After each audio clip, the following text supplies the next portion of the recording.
हमारे आचार्य भगवंतों ने कहा कि द्रौपदी पंचभर्तारी नहीं थी। द्रौपदी पंचभर्तारी नहीं थी। जिस समय द्रौपदी स्वयंवर में जब अर्जुन के गले में माला डालने जा रही थी, वरमाला, उस समय जो है तेज हवा चली और तेज हवा चलने के कारण वह पुष्पों की माला टूट गई और फूल जो हैं उन पांचों पांडवों के ऊपर जाकर के गिर गए। लेकिन मन से जो कर्म का आश्रव किया था वह आश्रव आज तक उसे अपने जीवन में भुगतना पड़ रहा है। जहां मन से कर्म का आश्रव हमारा अंतिम समुद्र स्वयंभू रमण समुद्र है, उस स्वयंभू रमण समुद्र के अंदर एक महामत्स्य होता है, बड़ी मछली होती है जो कि 1000 योजन लंबी और 500 योजन चौड़ी। इतनी बड़ी मछली उस समुद्र के अंदर रहती है और जो है उसके कान के अंदर रहने वाला एक कंदुल मत्स्य होता है, चावल के बराबर, सालीसिक्त उसका नाम है। महामत्स्य 6 महीने तक अपने मुंह को खुला रखता है। जब मुंह को खुला रखता है, असंख्यात जीव उस महामत्स्य के मुख में से आते हैं जाते हैं, आते हैं जाते हैं। उस महामत्स्य के कान में रहने वाला तंदुल मत्स्य जो निरंतर उसके कान के मेल को खाता रहता है, वह विचार करता है मन में, ये महामत्स्य कितना मूर्ख है, इतना बड़ा शरीर इसके पास में है और इस अपने मुंह को दबा क्यों नहीं लेता, मुंह को बंद क्यों नहीं कर लेता। यदि इसके स्थान पर मैं होता तो सारे के सारे जीवों का भक्षण कर जाता। बस इसी भाव के कारण, इसी मन के कारण वह मर करके 7वें नरक में चला जाता है। ये मन से आश्रव जीव किस प्रकार से कर लेता है, वचन से आश्रव कैसे कर लेता, बोल करके। द्रौपदी ने एक ही तो शब्द कहा था कि अंधे के पुत्र अंधे ही हुआ करते हैं। उसे अपने जीवन में संकटों का सामना करना पड़ा, वचन से आश्रव कर लेता है। और जो है श्रीपाल ने मुनिराज को भांड शब्द कहकर के पुकारा था, जिसके कारण राज दरबार के अंदर भांड का पुत्र कहलाया गया। ये वचन से आश्रव। और जो है काय से आश्रव, श्रीपाल ने मुनिराज को उठा करके तालाब के अंदर फेंक दिया था। यह है काय से आश्रव। उसका प्रतिफल उसे अपने जीवन में भुगतने को मिला कि जिस समय वो धवल सेठ के साथ में समुद्र की यात्रा करने के लिए जा रहा था, उस समय जो है नौकरों ने जो है हल्ला कर दिया कि सामने जो है दस्युओं का समुदाय आ रहा है, चोरों का समुदाय आ रहा है, किस प्रकार से अपने जान और माल की रक्षा करेंगे। वहीं पर श्रीपाल बैठे हुए थे और श्रीपाल से कहा कि तुम ऊपर चढ़ो और शत्रु से रक्षा करो। उसको चढ़ाया गया लंगर के ऊपर। जैसे ही चढ़ा उसी समय जो है लंगर को जो है काट दिया और समुद्र के अंदर गिराया गया। यह है काय से आश्रव करने का फल। कृतकारित अनुमोदना से जीव अपने जीवन में कैसे कर्मों का आश्रव कर लेता है पता नहीं चलता है। जीव अज्ञान दशा में कैसे कर्मों का आश्रव कर लेता है, प्रमाद दशा में कैसे आश्रव कर लेता है, मिथ्यात्व के वशीभूत होकर के कैसे कर्मों का आश्रव कर लेता है, पता नहीं चलता है। इतना सूक्ष्म जो है परिणाम जीव के भीतर पैदा होता है, वह मन वचन काय कृत कारित अनुमोदना, इन 9 कोटि से निरंतर वह कर्म का आश्रव करता है। और कर्म का आश्रव जो है जब जीव के जीवन में आता है तो उसका फल भी उसे भुगतना पड़ता है। आश्रव काम के पीछे, काम के पीछे जो है ज्यादा आश्रव करता है। काम कैसा भी हो आश्रव होगा ही होगा। जीव 24 घंटे कर्म का आश्रव करता रहता है, एक सेकंड भी आश्रव रुकता नहीं है। जैसे अपनी घड़ी होती है, घड़ी का कांटा जो है 24 घंटे निरंतर चला करता रहता है, इसी प्रकार से जो है ये हमारे कर्म के आश्रव निरंतर जो है चला करते हैं। जीव ने जैसा काम किया, अच्छा काम किया चाहे बुरा काम किया, जैसा काम किया निरंतर जो है वह कर्म का कांटा, आश्रव का कांटा निरंतर घूमता रहता है। काम के पीछे खाते पीते, उड़ते बैठते, चलते फिरते, रोते हंसते, गाते पढ़ते, निरंतर कर्म का आश्रव जो है जीव कर रहा है। अरे यहाँ तक कि जीव जो है नींद में भी कर्म का आश्रव कर रहा है। आजकल बहुत से लोग ये थिंकिंग बन गई है कि हम सो जाते हैं उस समय हमारे कर्मों का आश्रव, कर्मों का बंध नहीं होता। लेकिन हमारे आचार्य भगवंतों ने कहा कि सबसे ज्यादा कर्मों का आश्रव, ज्यादा कर्मों का बंध नींद के समय होता है, सोते समय होता है। एक महिला मेरे पास में आई और बोली, महाराज जब से आप धुबड़ी के अंदर आए तब से जो है हमारा पति देव जो है नींद में भी बोला करते। इंसान जो है दिन में तो बोलता ही बोलता है, जागृत अवस्था में तो बोलता ही बोलता है, लेकिन हमारे पति देव तो नींद में भी बोला करते हैं। हमने कहा कि नींद में क्या बोलते? अरे बोले महाराज पूछो मत, ऐसा बोलते। अरे मैंने कहा अरे तू क्या बोलता है? बोले महाराज बोलता है। अरे मैंने कहा क्या बोलता है?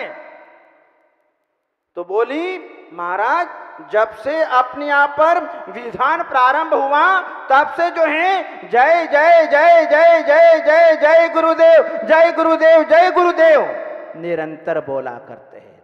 तो मैंने कहा ये तो बहुत बढ़िया बात है। जहां धुबड़ी के अंदर साधु संतों का चातुर्मास हो रहा और वहां पर व्यक्ति यदि नींद में भी बोले तो कोई दोष नहीं है, क्योंकि वहां पर भगवान की जय जयकार, भगवान का, गुरुदेव का जय जयकार जहां पर होता है, इससे बड़ा पुण्य और क्या हो सकता है। नींद में भी निरंतर कर्मों का आश्रव होता रहता है। आप लोग बोलते हो नींद में? हैं? नींद में बोलते हैं आप लोग? बोलते हैं इतना रुपया दे दे, इतना माल ले जा, इतना चावल ले जा, हैं इतना तेल ले जा, इतनी दाल ले जा, हैं कभी कभी भगवान भी याद आते होंगे, हैं पार्षनाथ भगवान की भी बोलते होंगे, जय हो पार्षनाथ भगवान, हैं बोलते हैं, कभी कभी बोलते हैं। साल में एक आध दो चार दिन ऐसा कभी हो जाता होगा। अच्छा है, यदि नींद में भी यदि परमात्मा के शब्द निकल रहे हैं, परमात्मा की आवाज अपने भीतर से निकल रही है, तो समझना अपने पुण्य कर्म का आश्रव हो रहा है। जहां नींद में दिन में भी सोता है, लेकिन हमारे जितने भी महापुरुष हुए वे कभी दिन में नहीं सोए, कभी दिन में सोते नहीं। जितने भी साधक पुरुष होते हैं, दिन की तो बात ही क्या, रात में भी बहुत अल्प निद्रा लेते हैं। जितने साधक पुरुष हैं, जितने योगी पुरुष हैं, जितने संत पुरुष हैं, वे जो है रात में भी अल्प निद्रा लेते हैं 45 मिनट। आपको आश्चर्य लगता होगा कि 45 मिनट में नींद कैसी पूरी हो जाती? हमको तो 8-8, 10-10 घंटे चाहिए तब जाकर के हमारी नींद पूरी होती है। लेकिन साधु संतों की, योगी पुरुषों की नींद 45 मिनट में कैसे हो जाती है? बस यही तो अंतर है साधु संतों के जीवन में और गृहस्थों के जीवन में, यही अंतर है। साधु सोता हुआ भी नहीं सोता है, निरंतर अपने आत्मा के क्षेत्र में, धर्म के क्षेत्र में निरंतर जागृत रहते हैं। हमारे गुरुदेव आचार्य अजित सागर जी महाराज 12-12 घंटे तक स्वाध्याय किया करते थे, रात्रि में सोते ही नहीं थे, पूरी रात जो है पढ़ने में ही निकल जाती। आचार्य विमल सागर जी महाराज 8 बजे सोते और 10 बजे उठ जाते और रात भर अपना धर्म ध्यान किया करते थे। आचार्य विद्यासागर जी महाराज बहुत अल्प निद्रा के धारी, आचार्य वर्धमान सागर जी महाराज, आचार्य विद्यानंद जी महाराज, आर्यका ज्ञानमती माता जी, ये जितने बड़े बड़े साधक संत हैं, भट्टारक चारू कीर्ति स्वामी जी, बहुत अल्प निद्रा। अपने को आश्चर्य लगता है कि जिनकी रात में 2-2 बजे तक मीटिंगें चला करती हैं महामस्तकाभिषेक को लेकर के, और सवेरे 4 बजे उठना, वापस 3 बजे उठना, ऐसी अल्प निद्रा के लेने वाले आज भी जो हैं ऐसे साधु संत हैं।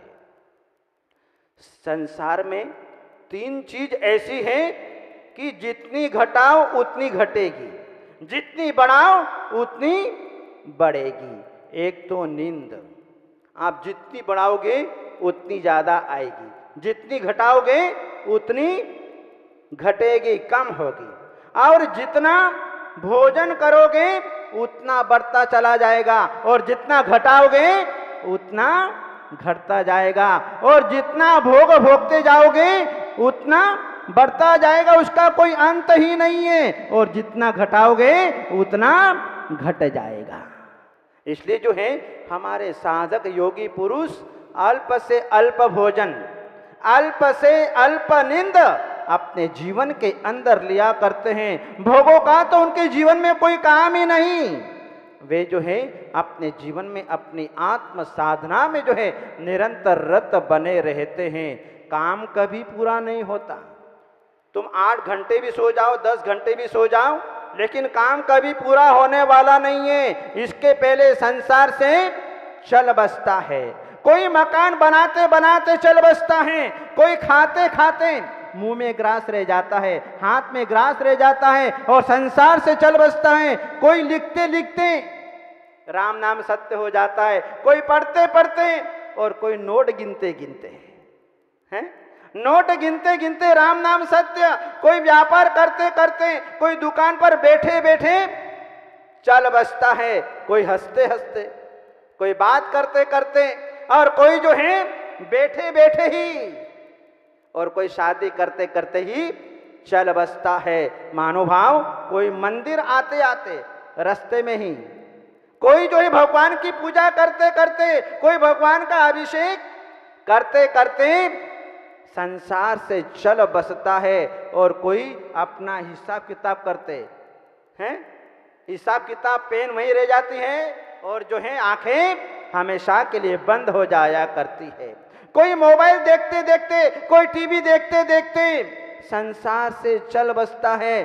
सबका काम अधूरा ही रहता है। आज तक किसी का भी काम पूरा नहीं हुआ, सबके काम अधूरे छोड़ करके जाने पड़े, क्योंकि कर्म किसी के ऊपर दया नहीं करता। तुमने जैसा कर्म का आश्रय किया है उसी के अनुरूप तुम्हें अपने जीवन के अंदर फल की प्राप्ति होती है। इसलिए जो है काम करते समय जैसे परिणाम होंगे वैसे ही कर्मों का आश्रय होगा। और काम का क्षेत्र भी कितना बड़ा क्षेत्र है? काम का क्षेत्र कितना बड़ा है। आपका व्यापार कहाँ तक फैला हुआ है, आपके रिश्तेदार कहाँ तक फैले हुए हैं, कितना बड़ा क्षेत्र है। दुकान का क्षेत्र, मकान का क्षेत्र, कोठी बंगले का क्षेत्र, ऑफिस का काम, बैंक का काम, व्यापार का काम, समाज का काम, परिवार का काम, स्वयं का काम, घरेलू का काम, माता पिता का काम, बेटा बेटी का काम, सास ससुर का काम, कितना काम है। धन दौलत, जमीन जायदाद का काम, कोर्ट कचहरी का काम है, प्रॉपर्टी का काम, मंदिर का काम, कितना काम है, कितना बड़ा क्षेत्र है काम का। पढ़ाई लिखने का, हिसाब किताब का काम, दुनिया भर का काम इंसान के पास में दिखाई देता है और जैसा काम होता है उसी के अनुसार कर्म का आश्रव निरंतर होता रहता है। काम करते समय जीव के जैसे परिणाम होते हैं वैसे ही कर्म का आश्रव होता है। यदि काम करते करते क्रोध के परिणाम आ गए, लोभ के परिणाम आ गए, छल कपट के परिणाम आ गए, भोगने के परिणाम आ गए, खाने पीने के परिणाम आ गए, तो वैसा कर्म का आश्रय होगा। और काम करते करते यदि जाप करने के भाव आ गए, भगवान की पूजा के भाव आ गए, विधि विधान के भाव आ गए, दान देने के भाव आ गए, तो वैसा हमारे कर्म का आश्रय होगा। इसलिए अपने जीवन में काम का बहुत बड़ा क्षेत्र है। उस काम के समय जीव के जैसे परिणाम होते हैं वैसे ही कर्म का आश्रय होता है। दो प्रकार का आश्रय होता है, शुभ पुण्यस्य शुभ पापस्य।